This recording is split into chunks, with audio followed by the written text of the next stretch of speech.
बाप साकार से आकारी बना, मनन चिंतन मंथन में मस्त रहने वाला आकारी, आकारी से निराकारी, कोई मनन चिंतन मंथन नहीं, मैं आत्मा ज्योति बिंदु। और निराकारी से फिर साकार बनेगा। क्या? कौन से बाप की बात बताई है? निराकार ज्योति बिंदु शिव तो साकारी बनता ही नहीं। बनता है वो आकारी बनता है ब्रह्मा विष्णु शंकर की तरह। उसे मनन चिंतन मंथन करने की दरकार है नहीं है। तो कौन से बाप की बात है? मनुष्य सृष्टि के बाप की बात बताई कि बाप साकारी था, साकारी से आकारी बना, मनन चिंतन मंथन में मस्त रहने वाला बना, फिर मनन चिंतन मंथन करके अपने पार्ट का बुद्धि से साक्षात्कार कर लिया कि मैं आत्मा इस सृष्टि रूपी रंगमंच पर विशेष कौन सा पार्ट बजाने वाली हूं।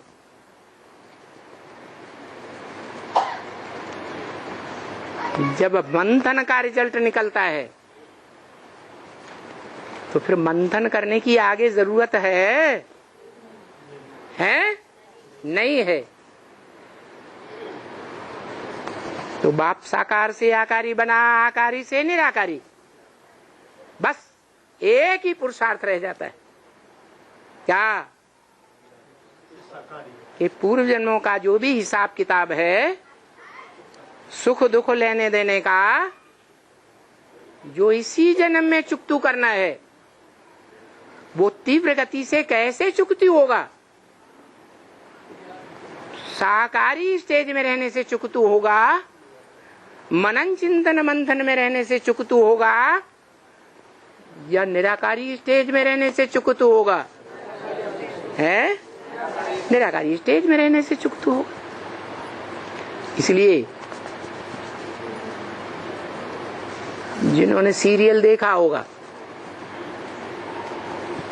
देवदेव महादेव का, उसमें दिखाया है और शास्त्रों में भी ऐसे ही है कि जब संसर्ग संपर्क संबंध में आता है तो बातचीत करते हुए दिखाते हैं, प्रैक्टिकल कर्म करते हुए भी दिखाते हैं। बाकी सारा टाइम जब भी समय मिलता है तो किस स्टेज में बैठ जाता है? निराकारी स्टेज में बैठ जाता है।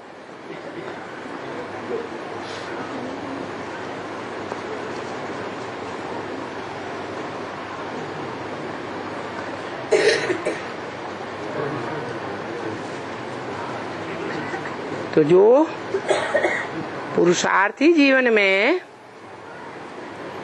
शंकर नामधारी है, देहधारी है, या सदाकाल का निराकारी है? देहधारी है। अगर देहधारी ना होता तो उसकी मूर्तियां हाथ पांव वाली कैसे आती? नहीं आ सकती। नग्न मूर्तियां दुनिया में अगर किसी की मिली हैं तो सबसे जास्ती तादाद में कौन सी नग्न मूर्तियां मिली हैं? निराकारी स्टेज की यादगार है, साकारी लेकिन स्टेज निराकारी।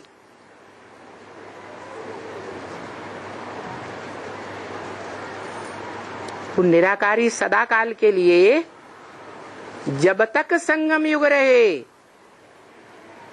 और संगम युग व्यतीत होने के बाद जब तक हेवन की स्थापना बनी रहे, ये दुनिया में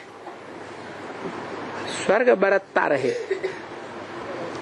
तब तक वो आत्मा कंप्लीट निराकारी ही होकर रहती है। और मनुष्य आत्माओं के मुकाबले ज्यादा निराकारी।